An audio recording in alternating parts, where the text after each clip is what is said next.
Hi guys, welcome back to my YouTube channel. My name is Jess and today's video will be quite exciting. Are you in the job market? Are you currently looking for a new job? Have you been applying to several jobs and not hearing back? Then let's talk about how we can fix that resume of yours. In today's video, I will be sharing 10 top resume tips to help your resume stand out. If that sounds like something you definitely and absolutely need, then please stick around to the very end of this video and subscribe to my channel if you haven't already.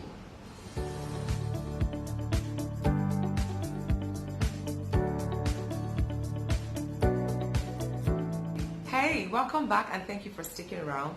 The first tip I'll be sharing in this video today is ditch that objective on your resume and replace it with a profile summary.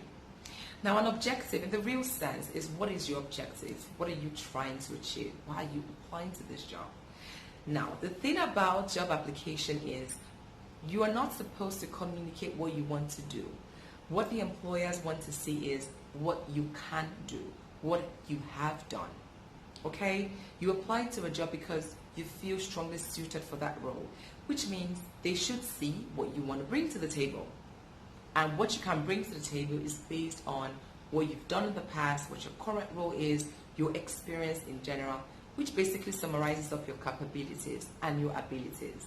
So take away and throw away the objective part of your resume because they don't need that.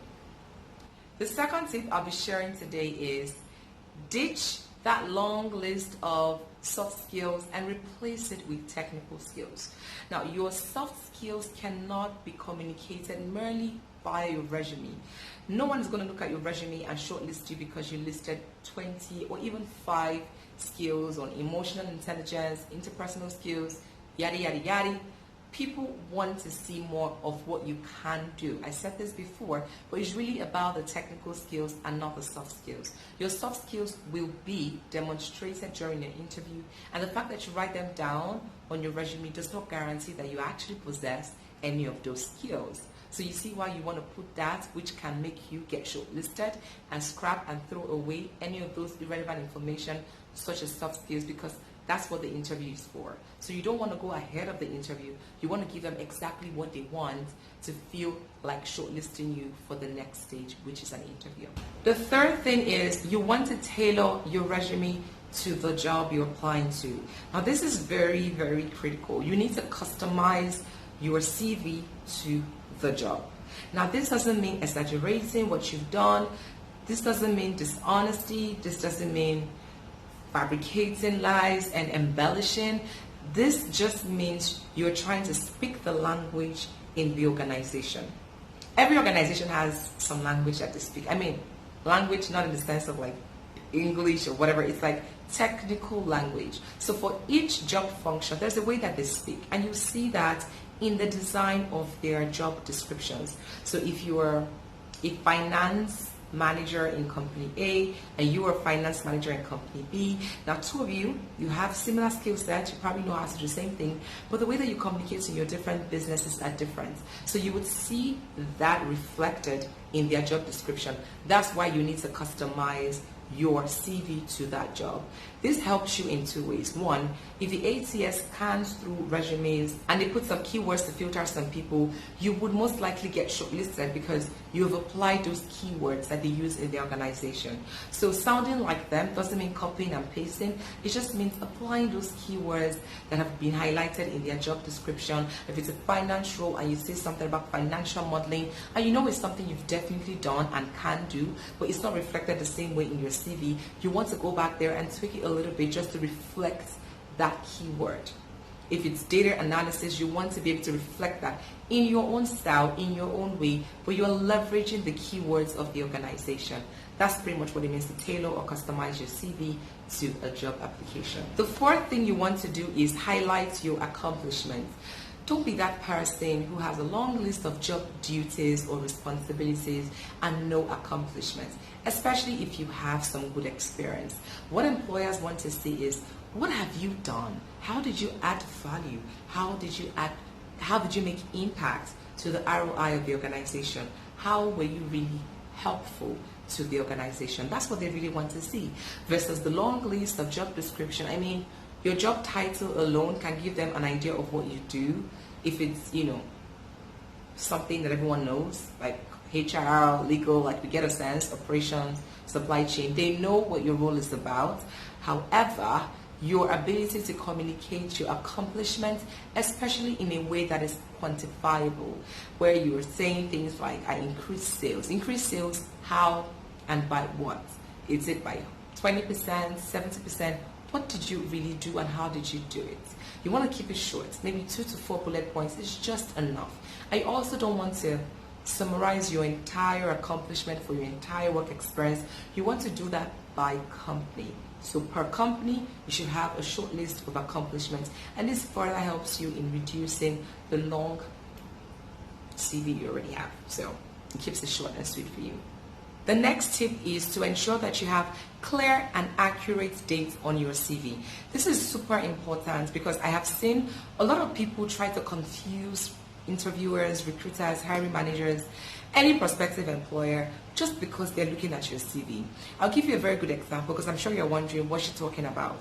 So basically, an example would be that you started working with a company in November of 2015 and you left that company in 2018 January. So technically, that's not a complete 3 years, correct? Now, some people would put 2015 to 2018 just to build some perspective that they have 3 years work experience with that company.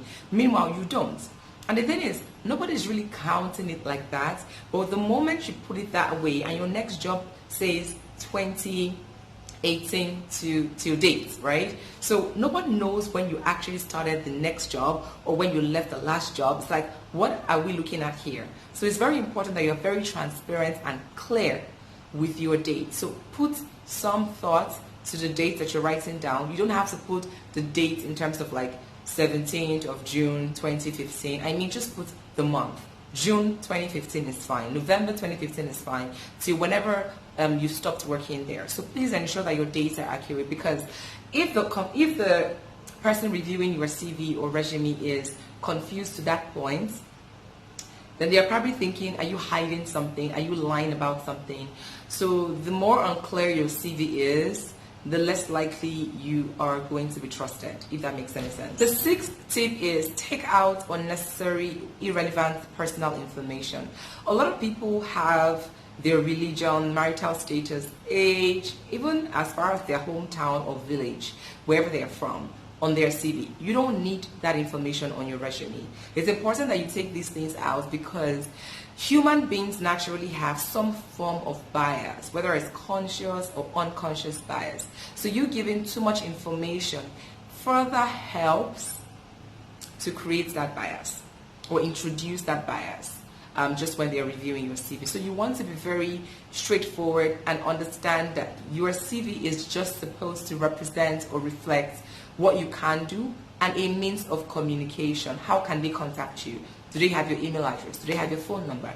Do they know where you are located? They don't have to know what God you serve or what God you don't serve or what village you're from. Like, they don't need to know any of that. And they don't need to know that you're married or single, or they don't need to know any of that, as these things have no influence whatsoever on your capability or ability to get the job done. So you want to take those out.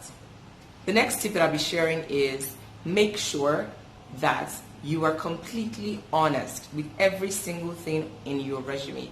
This is very important because some people have applied to jobs where their LinkedIn profiles do not match their CVs because they have over-tailored their jobs, over-tailored their CVs to certain jobs, and it's like the tailoring or customization of their CV isn't really legit. So they're basically lying and just trying to, fit in, pretty much. So you want to be very careful about that. You want to make sure that every information you have on there, if you say that you manage 5 people in a company, or you are a manager, you want to be honest about that.